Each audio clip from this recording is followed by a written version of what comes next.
dia, tá? Que é a questão do homossexualismo. Esse livro, marcado pelo Triângulo Rosa, do autor Ken Setterington, foi traduzido pela Sandra Pina, da editora Melhoramentos. E trata...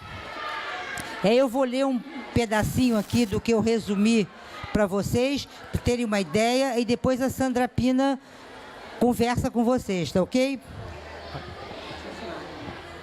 O livro, marcado pelo Triângulo Rosa, recebeu muitas indicações a prêmios de literatura, tendo ficado para finalista em muitos deles.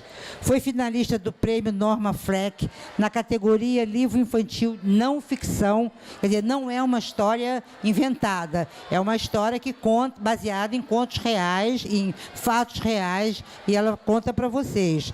E também foi finalista em 2014, na categoria Melhor Livro Estrangeiro, da seção dos Estados Unidos do IB. O IB é um organismo internacional que cuida de livros para crianças e jovens, tá? A Fundação Nacional do Livro é ligada a esse órgão internacional. Foi vencedor do Prêmio Canadian Jewish Book, Literatura sobre o Holocausto, em 2014. E vocês sabem o que é o Holocausto?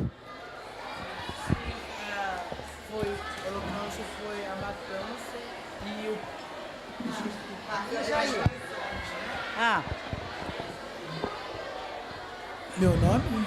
O Holocausto? Foi onde a época dos nazistas, que foi matando as pessoas e prenderam alguns, e eles eram colocados em prisões que tinha na Europa. Isso, chamados de campos de extermínio, né? Então vocês veem que é um momento da história mundial muito ruim, muito triste, de falta de respeito a uma série de direitos da nossa pessoa, do cidadão, né? Direitos básicos, né? Direitos básicos do cidadão, não é? Que é a sua religião, a sua cultura, a sua forma de viver, a sua escolha de vida, né? E atualmente a gente está vivendo um momento muito ruim também, assim, de intolerância contra uma série de minorias, né? Então é bom esse tema voltar, para não dizer que um regime autoritário é bom, para não dizer que democracia é ruim, que tem que acabar com a democracia, com os direitos. Então é muito bom a gente lembrar de momentos da história em que não houve democracia, para a gente nunca mais pensar nisso e lutar para que a democracia seja sempre melhorada, fortalecida, tá? Então, lançando um olhar arguto sobre determinado período da história da humanidade na Alemanha nazista, que é o regime político da Alemanha nessa época, era o nazismo, reaviva a necessidade da luta pela igualdade de direitos, sempre, né? Como complemento a estudos já existentes sobre o Holocausto e a perseguição aos homossexuais, o livro traz registros impressionantes. Vocês vão reparar na conversa dela que quando o campo de extermínio foi criado, o primeiro campo de extermínio, uma das primeiras pessoas que foi para o campo de extermínio foi um médico que tinha criado um instituto sobre a sexualidade do ser humano. Quer dizer, ele estava estudando a questão da sexualidade e ele foi o primeiro, um dos primeiros a ir para o campo de concentração, né? Então, agora a Sandra vai falar um pouquinho sobre da emoção que foi, né, Sandra, traduzir esse livro. Isso é isso. Tanto faz? Tanto faz. Bom, boa tarde, gente. Esse livro realmente foi uma coisa meio especial. Como é que funciona quando a gente é tradutora? É claro que tem vezes que eu posso escolher ou não traduzir, claro, né? Mas normalmente a editora, ela contrata, ela chama o tradutor para fazer o trabalho de acordo muito com o perfil do tradutor, né? E eu tenho um carinho especial por temas históricos. Já deve ser o segundo ou terceiro livro que eu traduzo para essa editora que tem ligado a algum tema histórico. E eu já tinha uma certa ligação com temas de Segunda Guerra. Eu tenho um outro livro na editora, que aí é meu autoral, né? Uma ficção, que se passa na Segunda Guerra, no Brasil. Aí é outra história completamente diferente, é um romance juvenil. Ponto. Quando ela me A Leila, lá da Melhoramentos, me mandou esse livro. Ela falou assim, Sandra, olha, é uma história densa, não é uma ficção. Eu falei, tá.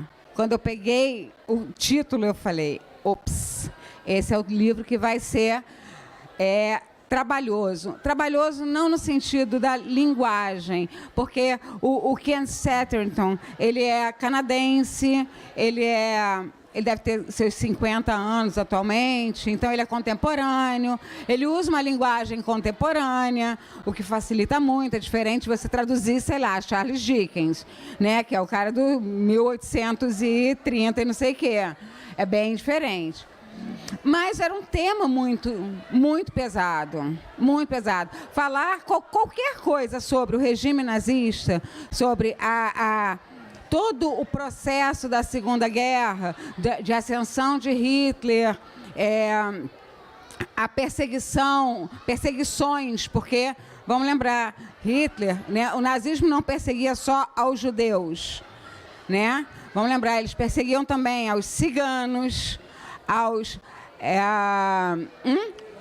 aos negros, comunistas, deficientes, homossexuais e por aí vai. Era uma coisa assim, o diferente, né?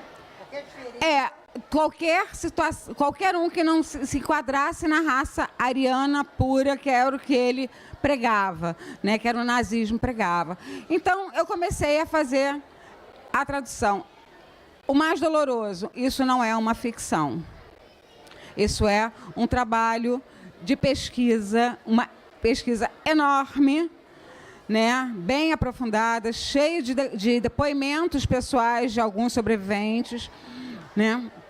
E ele vai dando um panorama, o que era Berlim antes, o que se transformou depois que a guerra começou. Eu botei aqui, isso aqui na realidade eu botei só algumas fotos do livro, só para vocês terem uma noção do trabalho primoroso que é essa pesquisa. Aonde é mesmo que faz? Tá. É que eu estou aprendendo a mexer nisso, tá? Por exemplo, Berlim era, na época, a gente está falando de 33, 34, 35, né? Berlim era considerada a meca dos homossexuais na Europa.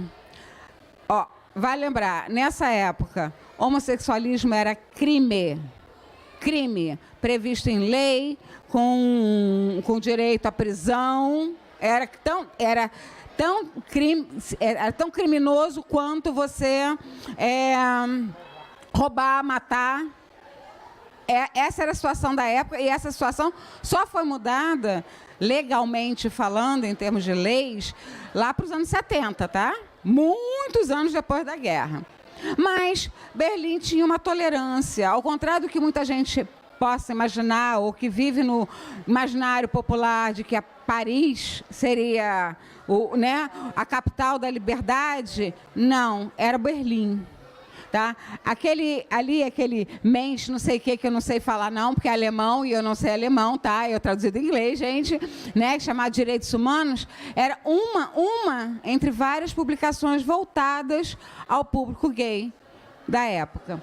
Aqui é um flyer de um clube, que é esse Clube Violeta, que era um point onde se reuniam lésbicas na época, tá? Não era uma coisa, claro, não era uma coisa que saía na televisão, que era anunciado no rádio, mas tinha uma tolerância muito grande. O berlinense era um povo mais sociável, mais tolerante, mais aberto, né? Como é até hoje, tá?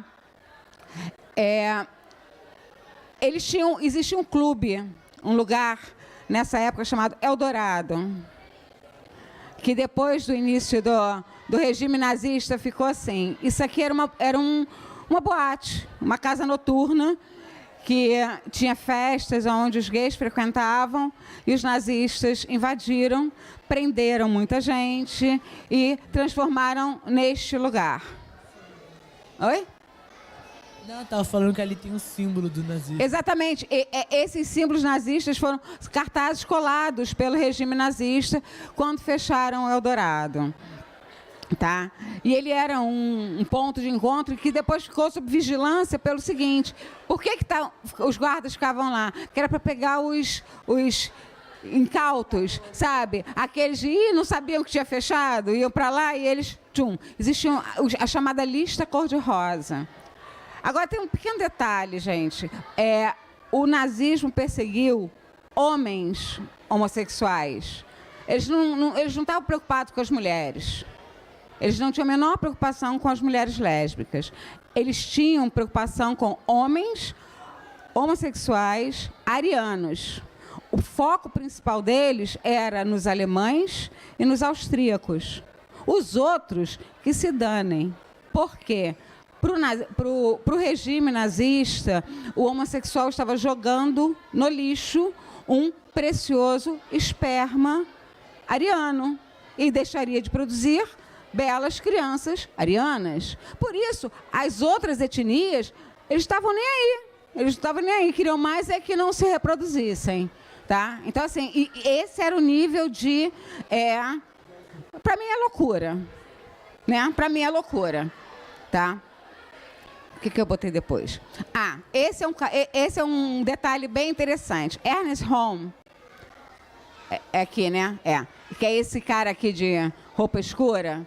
Esse cara foi o braço direito de Hitler no início, na ascensão de Hitler. Tá? Ele era o chefe da SA, que era uma espécie de batalhão de choque do Hitler antes do... como é que é o nome? Da Gestapo. A Gestapo que não estava vindo na cabeça. Tá? Este homem era amigo de Hitler desde 1919. Eles se conheceram na Primeira Guerra Mundial. Ele era homossexual. Hitler orquestrou um ataque aos defensores da SA, que eram do lado dele, tá? Para matar este homem, que era amigo dele, que foi braço direito dele. Então, foi nesse nível que isso chegou, tá? Bom, no livro tem uma imagem parecida com essa, só que em preto e branco. Isso aqui é para explicar por que é triângulo cor-de-rosa. Né? Por que é triângulo rosa? Os nazistas, eles marcavam seus prisioneiros, né? Eles identificavam por várias cores. Tá? Então, ali você tem os inimigos políticos, né? Os criminosos. O criminoso habitual era criminoso comum, tá?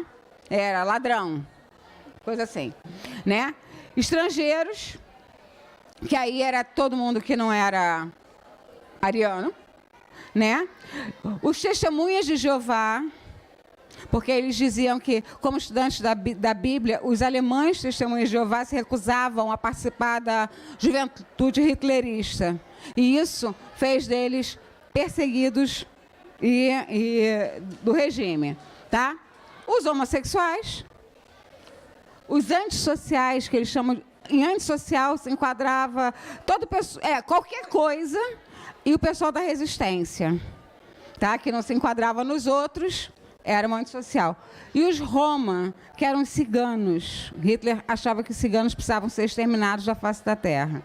E em todos os casos, quando qualquer um desses era judeu, era complementado com o triângulo amarelo, fazendo a estrela de Davi.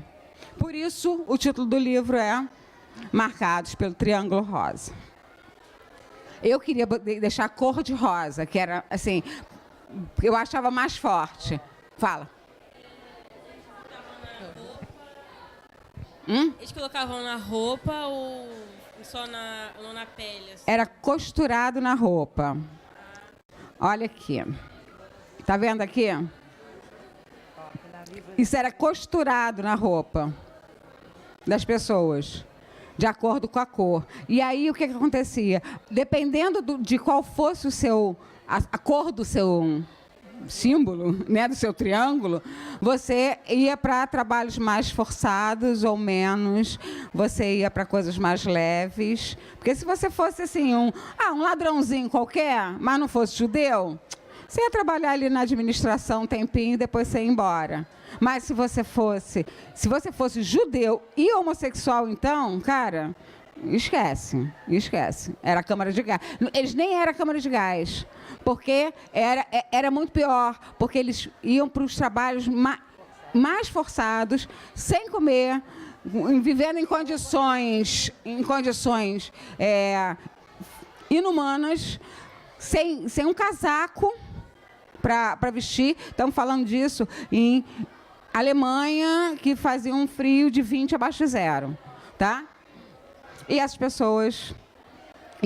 essa é uma foto, tem várias fotos no livro. Eu peguei uma que não era tão forte, porque tem umas que são muito fortes. São assim, de chorar. Enquanto estava traduzindo esse livro, tinha momentos que eu tinha que parar, respirar fundo, fazer qualquer outra coisa, dar uma voltinha, para depois retomar, porque a história é muito forte.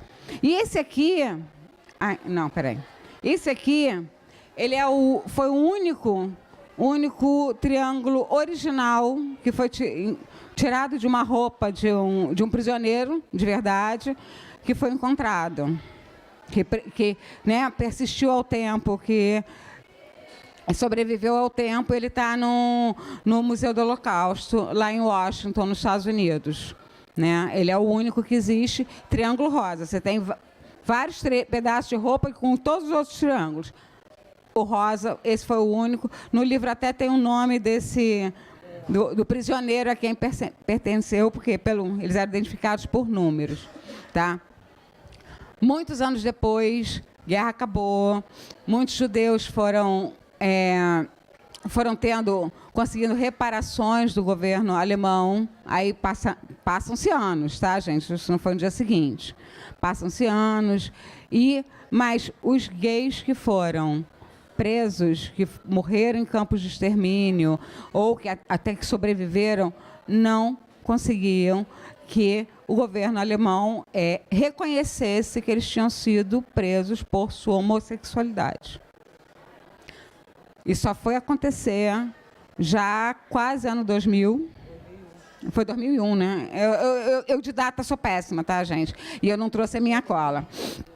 Que aí foi quando foi reconhecido e foi quando o governo alemão fez esse monumento aos perseguidos pelo nazismo em Berlim. Esse monumento fica em frente, fica do outro lado da rua, do monumento aos judeus, né, aos judeus perseguidos pelo nazismo em Berlim. Parece uma coisa esquisita, né? Parece uma caixa preta, mas ali onde estão aquelas pessoas, aqui, tem uma janelinha e você vê um filme falando sobre o que foi e, né, o que evoluiu, como as coisas andaram, o que não evoluiu. Então, assim, qual é a importância desse livro? Eu só botei pouquinho, porque no livro tem muito mais. Qual a importância desse livro? Qual foi, assim, o que me dá maior orgulho ter traduzido, ter feito essa tradução? É um tema atual. Gente, 70 anos se passaram e a coisa ainda não mudou tanto assim. Mudou muito? Sim, claro que mudou muito. Né? Tivemos muitos avanços, muitos. Mas eu pessoalmente, eu acho que a gente precisa sempre estudar a história, não para corrigir erros do passado, porque corrigir, para mim, é passar borracha. Né? Quando eu vou corrigindo um texto que eu estou fazendo, eu apago o que eu errei e escrevo correto. Né? Eu acho que a gente não vai corrigir, mas a gente pode fazer diferente daqui para frente. Então, quando a gente aprende o que deu errado lá atrás, a gente também tem que aprender com o que deu certo, porque muita coisa também deu certo lá atrás, não na Segunda Guerra, tá? Se bem que na Segunda Guerra tem muitos episódios individuais né, de resistência que são também extremamente emocionantes. Mesmo nos campos de extermínio, né, a gente via muita solidariedade, né? Eles se ajudavam muito, a divisão de comida, porque não tinha comida, e um guardava uma batata do triângulo rosa, o do outro grupo pegava uma batata, levava para o do grupo de cá, porque não havia comida, eles não alimentavam os prisioneiros, porque queriam mesmo que todos eles morressem, né? Então foi um momento que também de muita dor, mas que com rasgos de solidariedade humana também, né? Um pouquinho, a Leila nem sabia disso. Um pouquinho antes dela me passar esse livro para traduzir, eu tinha traduzido um outro livro sobre a Segunda Guerra, chamado Refúgio Secreto. É um relato totalmente diferente. É um relato de uma cristã que participou ativamente da resistência holandesa e ela escondeu na casa dela e encaminhou muitos judeus. Ela tinha um trabalho em especial com pessoas com deficiência mental, porque ela já trabalhava com pessoas com deficiência, com problemas cerebrais e que eram perseguidos também. Né? Então, ela trabalhou muito. E aí é nessas horas que você vê, assim, você tem um rasgo de esperança, né? Que ela construiu uma parede falsa de 1 metro de largura no quarto dela para esconder judeus ali quando tinha batida de nazistas. E aí ela foi presa, foi para a campo de concentração, ela sobreviveu e ela passou o resto da vida ajudando sobreviventes de campo de concentração. É uma história também muito emocionante, mas é a história emocionante que você vê esse lado positivo. O que a gente pode aprender de bom também? Existem lições boas, mas a importância que eu vejo nesse livro é o quanto a gente tem que aprender a não fazer, a não repetir, a não deixar que isso se repita. Porque essas coisas só acontecem porque a gente fica quietinho, né? Enquanto a gente fica quietinho, as coisas vão acontecendo. Na hora que a gente se levanta e defende, a gente não está falando só de uma minoria, a gente está falando de direitos humanos, de pessoas, né? Direitos de pessoas, independente de sua cor, de sua etnia, de sua orientação sexual, do seu credo, independente de qualquer coisa. Então, foi por isso que eu gostei a beça de fazer esse livro, tá? Doloroso, demorado, mas foi legal. Agora, gente, olha só, se vocês quiserem fazer perguntas, por favor, vocês se manifestem. Mas tem que ser no microfone. Vou explicar por quê. Porque a gente está fazendo uma passagem, está sendo transmitido ao vivo na internet. Se não falar no microfone, quem está assistindo não vai ouvir. Depois vocês podem acessar para ver. Quando a senhora falou... travou. A palavra credo. A senhora que se referia ao quê? Religião. Religião. A gente quando fala em credo, é aquilo que você crê, né? O conjunto das suas crenças, né? Só lembrando, os judeus eles não eram perseguidos pelos nazistas pela sua religião, tá? Eles eram como etnia.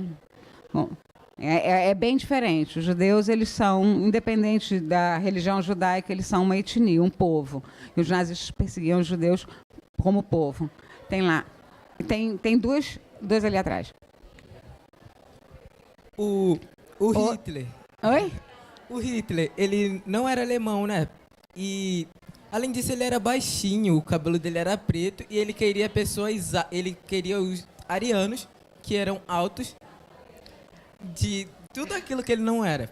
É um contrassenso, né? Hitler, na realidade, era austríaco, né? Ele era, se não me engano, ele era filho adotado. Até onde eu saiba, eu já andei pesquisando um pouco.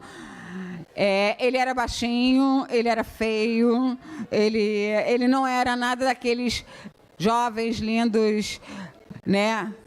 Louros, altos e tal. Mas o Hitler, por outro lado, ele era extremamente inteligente. Ele era uma pessoa muito inteligente, muito carismática. Muito. Ele tinha um discurso muito agregador pro lado do mal. Porque a gente também faz, né? Você pode falar, tem um bom discurso pro lado do mal, pro lado do ruim. Né? Não é porque eu estou tentando ver porque você ficou aqui escondidinho. O Hitler, ele, além disso, era muito esperto. Ele pintava quadros, né? Antes disso, tem os quadros dele. Eram tão bonitos porque ele queria fazer... Ele muito... Boa pergunta, não sei, né? Acho que a gente teria que procurar alguma análise, um perfil psicológico do Hitler para entender. Isso é um fato, né, que do ser humano são coisas são contradições do ser humano que a gente custa entender. torturadores do Brasil, em 68, quando houve a ditadura militar, os torturadores que mataram, que machucavam, que botavam em pau de arara, eles paravam aquela sessão, iam, ligavam para casa, conversavam com seus filhos e com a esposa e dizia que ia passear no dia seguinte. Né? Quer dizer, são essas maluquices da cabeça do ser humano que a gente não... Uma complexidade que é o nosso pensamento, os nossos desejos, as nossas crenças. O Hitler acreditava naquilo, naquela loucura dele, e ele conseguia convencer as pessoas daquela... E conseguiu um marqueteiro fundamental, né? O Rommel, né? Que foi um marqueteiro que... Como é que é o nome dele? Goebbels. O Goebbels. Mas tem um detalhe também, olha só. Existia, no caso do Hitler, tá? Você tinha uma Europa saindo de uma primeira guerra, se recuperando de uma primeira guerra. Então, o que aconteceu? Você encontra uma pessoa carismática, com um discurso afinado, encontra o ambiente perfeito para disseminar aquelas ideias. Entende? De repente, se um Hitler aparecesse 50 anos depois, ele não ia passar de um deputado no Congresso alemão, entendeu? É sempre importante a gente ver o contexto histórico em que as coisas acontecem. Você tinha uma Alemanha que estava arrasada, estava se recuperando, e ele promete uma recuperação maior, sabe, mais rápida. Claro. Exatamente, exatamente. Em determinados momentos históricos complicados, que a situação econômica está difícil, que existe fome, que o poder aquisitivo abaixa, que não tem escola, que não tem educação, que não tem emprego, nesses momentos parece que surgem essas ideias autoritárias e as pessoas têm a tendência a acreditar nos salvadores. Eles vão nos salvar. Não é? Eles vão nos salvar. A gente tem vários exemplos disso na história mundial. E atual. E na atual também. Não é? Fala. Olá, a escola, somos aqui, uma boa parte daqui é da escola Princesa Isabel. E meu nome é Luana. E eu queria falar que realmente, é o que você disse. Quando Hitler chegou na Alemanha, assim, se apresentou como aquele líder que ele foi meio manipulador, porque ele sabia que as pessoas estavam passando por coisas muito ruins. Então era fácil para ele chegar e falar para eles tudo o que eles queriam ouvir. Exatamente. É como no momento que a gente está triste. É muito fácil chegar pra gente e falar que vai ficar tudo bem, ou dizer as coisas, não, tudo vai dar certo, é claro, porque isso e aquilo, vamos dar um jeito. Isso vai acabar nos motivando a fazer aquilo. Eu acho que quando ele chegou e impôs a ideia de, tipo, vocês são bons sim, e eles estavam muito maus, eles estavam achando que os alemães estavam se achando muito baixos naquele nível. Porque eles causaram muitos problemas, querendo ou não, na Segunda Guerra, teve muita confusão, perderam muito dinheiro com tudo que estava acontecendo e muitos empregos e tal. Então eu acho que Hitler, ele era muito inteligente, porque a gente vê isso hoje em dia. As pessoas falam que o que os outros querem ouvir. É exatamente isso. E nós mesmos acabamos votando uma pessoa por achar que ela vai suprir uma necessidade nossa. Exatamente. E muitas das vezes não é isso, aquilo é só um superficial. Então eu queria perguntar pra você como é que foi você escrever, você traduzir sobre alguém que pode ser tão assim, inteligente em certa parte e também manipulador em outra. Teve algum sentimento, algum momento? Olha só, tinha horas que eu queria chorar, porque tem algumas cenas no livro que são realmente duras de você ler, né? E aí eu tinha que ler 3 vezes, né? Eu quando trabalho como Agora o autor escreve muito bem, né? Escreve muito bem, ele é ótimo. Ele tem um texto muito bom. Mas aí o que aconteceu? Eu normalmente trabalho assim, eu leio o original todo no idioma original, aí eu vou pegando pedaço por pedaço, capítulo por capítulo, traduzindo, depois eu venho e faço uma enorme revisão de tudo que eu traduzi e muitas vezes me detendo em determinados trechos, porque muita coisa às vezes eu tenho que parar para pesquisar. Por exemplo, tem algumas nomenclaturas do exército nazista que eu tinha que pesquisar em livro de história brasileiro para saber como é que se traduz isso há 50 anos, 60 anos, desde que isso foi parar nos livros de história, né? Então, você tem que fazer essa pesquisa que é muito intensa. Mas, assim, tinha horas que me dava raiva. Raiva que você pensa assim, meu Deus, como é que essas pessoas conseguiam acreditar nisso? Como é que essas pessoas podiam comprar isso? Aí você para e pensa, pô, mas a situação era aquela. O que acontecia era aquele momento histórico. Então, por que eu gostei de ter traduzido isso? Porque que, assim, qual é a minha empatia nessa situação? É para a gente aprender a não repetir a mesma coisa. Então, por exemplo, se a gente está no momento, sei lá, aqui no Brasil, a gente está no momento de desemprego alto, né? Que é o que está acontecendo, problemas com a saúde, problemas com moradia, problemas com a educação e tal. De repente, aparece um salvador da pátria, que vai chegar aqui pedindo votos de todo mundo, porque o Hitler foi eleito, tá, gente? Hitler não tomou o poder num golpe de Estado, não. Ele foi eleito pelo povo. E aí, assim, as pessoas tendem a votar em quem está falando aquilo que a gente quer ouvir. Em quem está prometendo que vai resolver todos os problemas, que vai transformar o Brasil num país mais poderoso do que a China e que os Estados Unidos. É uma tendência da população a acreditar nisso, né? Então, eu acho que a importância de você traduzir, ou de você estudar, ou de você ler, e prestar atenção em histórias como a da Segunda Guerra Mundial, como a ascensão do nazismo, é justamente você aprender que não existe salvador da pátria, né? Uma nação só vai sair da situação ruim que está com a gente, com a população. Não é um homem. Todo mundo fala no Churchill que liderou, né, os aliados contra Hitler e tal, e Lenin lá pelo outro lado, na Rússia, que foram esmagando, né, os alemães até confinarem, até eles pedirem pinico, né, e acabar. Mas, na realidade, o grande trabalho na Segunda Guerra que foi a da resistência. Só pôde existir um Churchill, só pôde existir o Stalin do outro lado, né?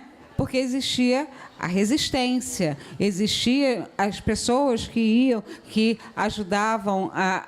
Quem aqui já viu A Lista de Schindler, o filme, né? Existia um Schindler para, literalmente, contrabandear pessoas para fora da Europa, salvando vidas.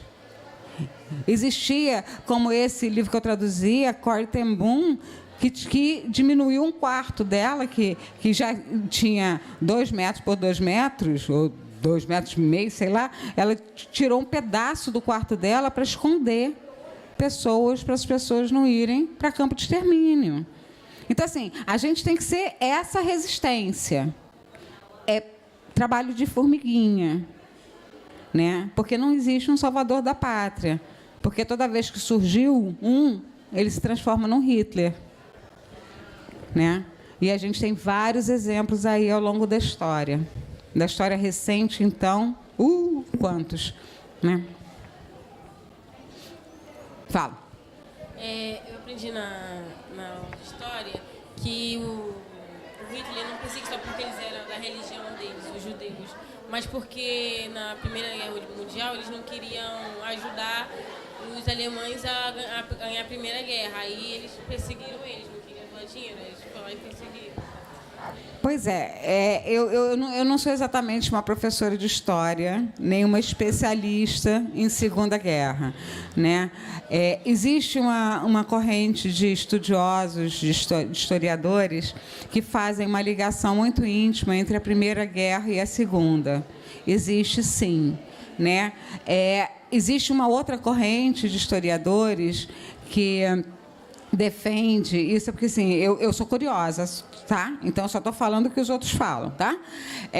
Que defende que a perseguição de Hitler, especificamente aos judeus, era exatamente para obter recursos para financiar a guerra e as invasões. Por quê? Os judeus eram negociantes, eram empresários bem-sucedidos, né? Independente de sua... Né? Eles eram alemães, tá? Nascidos na Alemanha mesmo, tá? Nascidos na Áustria. Eles não eram... Não tinham vindo lá do Oriente Médio, lá de Israel. Não. Eles eram alemães. Então, assim... Mas era um povo que sempre se ajudou. O povo judeu, até hoje, se ajuda. Ele tem uma irmandade muito forte entre eles, né? E a Andréia está fazendo caras e bocas porque ela é judia, por isso que... E aí, assim, era um povo muito bem sucedido financeiramente. Então, existe uma corrente muito forte de historiadores que defende que Hitler só atacou os judeus para ter dinheiro. Literalmente para ter dinheiro. Para poder financiar a guerra e sair atropelando todo mundo, tá? Então, assim, eu não sou uma historiadora. Eu precisaria de muitos e muitos anos para poder entrar numa pesquisa como essa, né?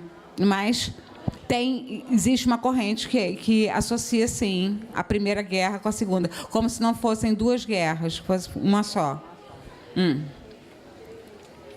E também porque o ser humano é muito ruim, e além disso, sim, o ser humano é ruim, o ser humano geralmente só pensa em si mesmo. O Hitler, ele só pensava em si mesmo, ele nem pensava neles, só pensava no dinheiro que eles tinham, porque os judeus, eles, sim, como você falou, eles tinham um grande dom, né, de negociar, eles negociavam bem, eles tinham dinheiro, e eles se recusaram a ajudar o Hitler, a ajudar a Alemanha. Daí que também já foi ficando pior, porque não era só porque eles não eram arianos e também porque eles não queriam ajudar na guerra. Ajudar para quê? Para depois serem reprimidos? Então, olha só, a gente tem que pensar num outro lado também, tá?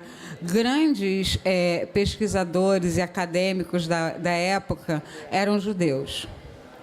Da época, né, de anteriores à guerra, eram judeus, tá? Então, na realidade, eu acredito, pessoalmente, né? Você persegue o povo, que aí você abarca todo mundo, sabe? O pessoal que tem educação, o pessoal que transmite educação, né? O pessoal que faz os outros, né? Dá subsídios para as pessoas pensarem, né? Debatem em alto nível, e também o pessoal que tem dinheiro. Então, pronto, vamos exterminar todo mundo, porque fica mais fácil. É mais ou menos isso. Fala. Nessa parte, assim, eu acho que Hitler, ele realmente teve um avanço, ele conseguiu pegar um pouco do que ele queria, né? Fazer o que ele queria. Ele conseguiu avançar com aquele povo, botando neles aquela ideia. Ele conseguiu invadir. Ele fez muito do que ele queria, né? Eu acho que ele, por mais que ele tentasse, ele foi invadindo as nações, né? Foi invadindo os países e tentando arrastar. Ele queria meio que transformar. Ele pensou, eu acho que nessa parte ele pensou, se aqui eu posso implantar essa regra de que somos todos arianos, temos que ser todos assim, podemos expandir. Porque a pessoa, eu acho que o poder na mão do homem é uma coisa, não se trata também, eu acho, só do ser humano ser ruim, eu acho que se trata do poder na mão dele.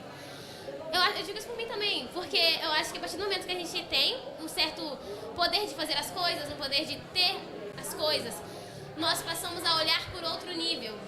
Às vezes levantamos a cabeça, eu admito isso também. Porque é uma liberdade muito grande que nos dá. E a gente esquece de muitas das vezes do que éramos antes. E o Hitler, ele ganhou essa liberdade a partir do momento que ele foi eleito. O que acontece com muitos políticos por aí? Eles são eleitos e eles mudam totalmente e você fica tipo... Muitas das vezes, com o passar do tempo, eles nem eram aquilo. Quando eles foram eleitos, eles realmente tinham plano de fazer aquilo.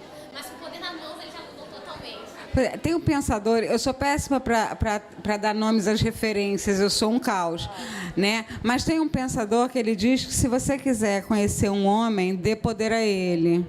Eu acho que é Maquiavel, se não me engano. Então, assim, não é no Príncipe isso? Pois é, eu conheço as citações, mas eu às vezes esqueço, né, me achar nas referências é horrível. Né? Mas é um pouco isso. Na realidade, o que aconteceu? Hitler queria dominar a Europa. Ponto. Ponto. Tá? Isso é fato. E ele queria acabar com tudo aquilo que ele era contra. Os ciganos não se recusavam a ter... Seguir as regras. A seguir as regras dele. Tinham liberdade. Era um povo liberto, sem fronteiras. Era um povo nômade. Vamos exterminá-los. Os gays, eles estão desperdiçando esperma ariano. Vamos exterminá-los. Entende? Era isso. Os comunistas... Outra ideia de sociedade. Eles querem um outro tipo de sociedade. Vamos exterminá-los. Os judeus, eles têm dinheiro. Deixa eu pegar o dinheiro deles e a gente extermina eles. E por aí vai. Artistas, tinham muitos artistas, muitos músicos, pintores, escritores, nos campos de concentração. Esse povo pensa. Quem pensa é perigoso. Quem estuda, quem pensa, é perigoso. Porque quando a gente pensa, a gente não cai em qualquer conversinha, não é? Quando a gente estuda, quando a gente se alimenta de cultura, se alimenta de informação, a gente não cai em qualquer conversinha. Aí faz a gente ser perigoso.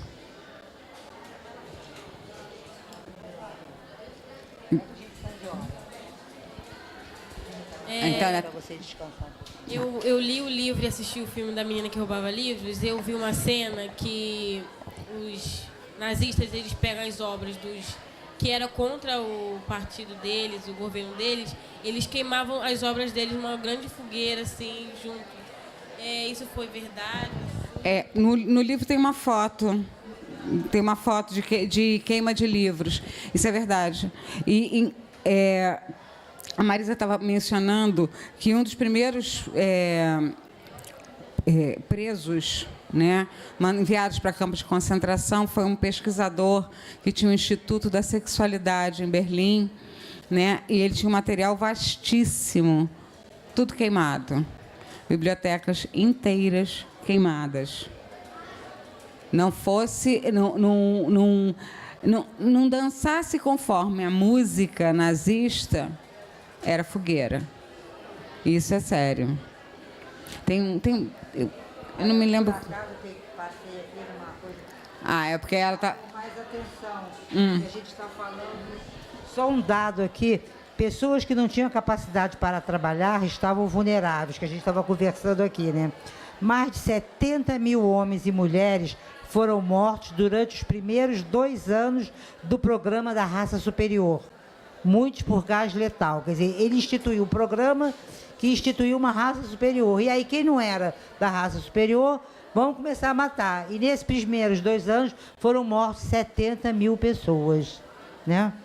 Quer dizer, e não só ele queimavam os livros, você falou livros de... Quem era contra o partido dele. Não só esses, não. Outros livros também foram queimados. Quando invade Paris, ele queima a biblioteca. Tem uma foto terrível da biblioteca de Paris, toda queimada, e os livros todos no meio da rua. Aquela foto é linda. E um leitor pegando uns livros sozinho, em meio àquela coisa, tentando salvar alguns livros. Quer dizer, não é a primeira vez na história que livros são queimados, né? Na Idade Média se queimaram livros. Hitler queima livro. Há pouco tempo eu soube de uma cidade do interior que queimou livros. Né? Livros são perigosos. Não só que tenham essas ideias ou que tenham outras ideias, porque livros têm muitas ideias diferentes. E com muitas ideias diferentes, juntando com a nossa ideia, vão formar outras ideias diferentes, né? Então, o livro é perigoso. Então, não estão tão acesso da população. E, por isso, vocês têm que correr atrás de bibliotecas, de livros para ler. Porque, quanto mais puderem afastar o livro de vocês, o governo vai tentar. Então, vocês têm que correr atrás. Tá? Tem um filme que saiu um remake há pouco tempo, mas esse filme originalmente é dos anos 60, chamado Fahrenheit 451.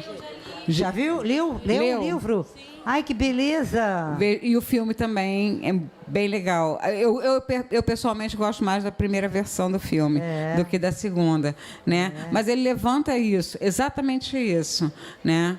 Quando um sistema quer dominar um povo, tira dele os livros. Que livro faz a gente pensar. Tem um texto maravilhoso da Guiomar de Gaumont, que diz que ler é perigoso. Né? E agora foi lançado aqui no salão, e eu assisti o lançamento, vocês são jovens, é um livro chamado Clarice, do Roger Mello, que trata também de um momento no Brasil em que, porque não queimavam livros, mas nós tínhamos que esconder os nossos livros e nós mesmos tínhamos que dar fim nos nossos livros.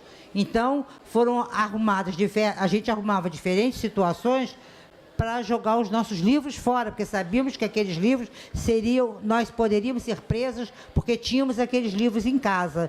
Então, na história do livro da Clarice, a tia do personagem que está narrando joga os livros dentro do Lago de Brasília, né? Para que não achasse os livros, que ela um dia, talvez, quem sabe, elas pudessem resgatar aqueles livros que foram jogados no lago. Eu joguei muito livro no incinerador, picava, naquela época tinha incinerador, que você jogava o livro era queimado, né? Então eu picava os livros e jogava no incinerador, que ali ele ia ser queimado antes que alguém achasse. Quer dizer, em diferentes momentos, eles caçam os livros, né? Que é a forma de... Humberto Rosa também fala sobre... Não é? O Humberto Eco também fala sobre isso, né? Quer dizer, o nome da Rosa, os cinemas, os livros estão cheios dessas situações, porque livro é perigoso, ler é perigoso, porque a gente fica com ideias, né? E ter ideia é perigoso. Né? Olha só, para quem perguntou se era verdade, tem aqui na página 20, eu tirei o óculos para não conseguir ler a página, né? 27, se não me engano, que é a foto deles queimando os livros em praça pública. Né? E coisa assim, uma coleção inestimável. Fala. Sim, porque o livro pode ser uma arma, porque a gente vai poder protestar contra o que estão impondo pra gente. Por isso que eles tanto temiam aos livros, porque pensariam. Tipo o Hitler, como você mesmo disse, ele era muito esperto, daí ele conseguia botar esse pensamento.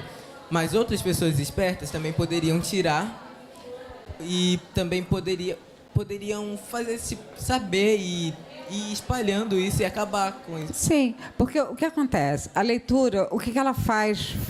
Eu gosto de fazer uma comparação de leitura com exercício físico. Você joga futebol? Eu não jogo, eu sou péssima em qualquer esporte. Né? Mas quem pratica um esporte, qualquer que seja, tá? E que gosta sei lá, que vai à academia ou que pratica qualquer esporte. Você fica 6 meses sem fazer nada. Quando você for retomar seu esporte, vai doer do fio do cabelo à ponta do dedinho do pé.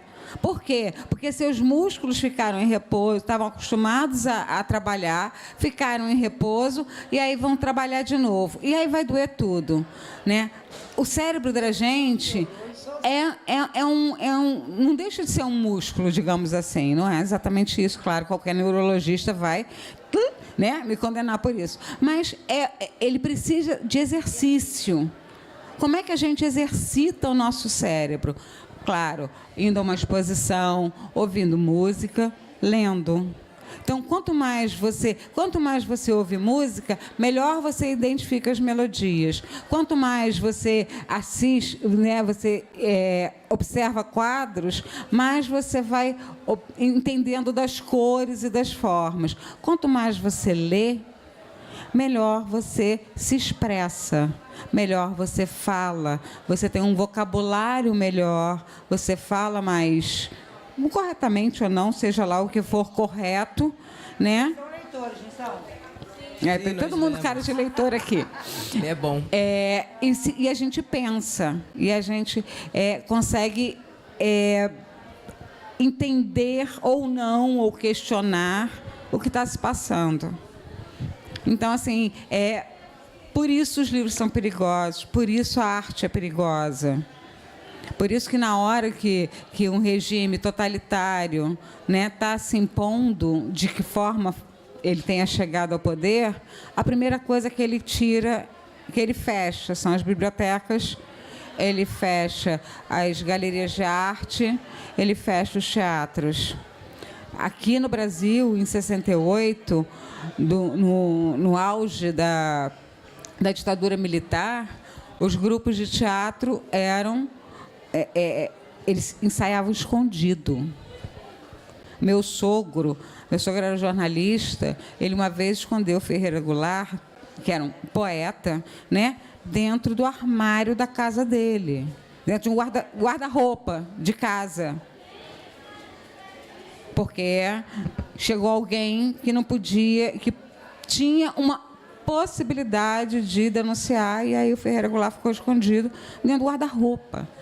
Por quê? Porque era um poeta, porque era um jornalista, porque pensava, porque tinha voz. Então, por isso é que, assim, né, nesses momentos, a primeira coisa que nos tiram são os livros. Então, a gente tem que aproveitar muito deles, né, e das artes, de modo geral, que é para a gente não deixar chegar ao ponto de quererem nos tirar os livros. Né? Quer alguma coisa para a gente encerrar? Pois é, a gente tem 5 minutos para encerrar. Ela tem que descansar, que ela vai conversar lá no outro espaço. Alguém tem mais alguma pergunta para fazer? Então, nós estamos muito satisfeitos com a participação de vocês. Percebemos pela argumentação de vocês, pelo raciocínio de vocês, que vocês são leitores. Não são? Continuem assim. Pela forma como vocês se posicionam, pela forma como vocês expressam o pensamento de vocês. Continuem assim. Foi muito bom conhecer vocês. Bom demais, gente. Obrigada por vocês terem.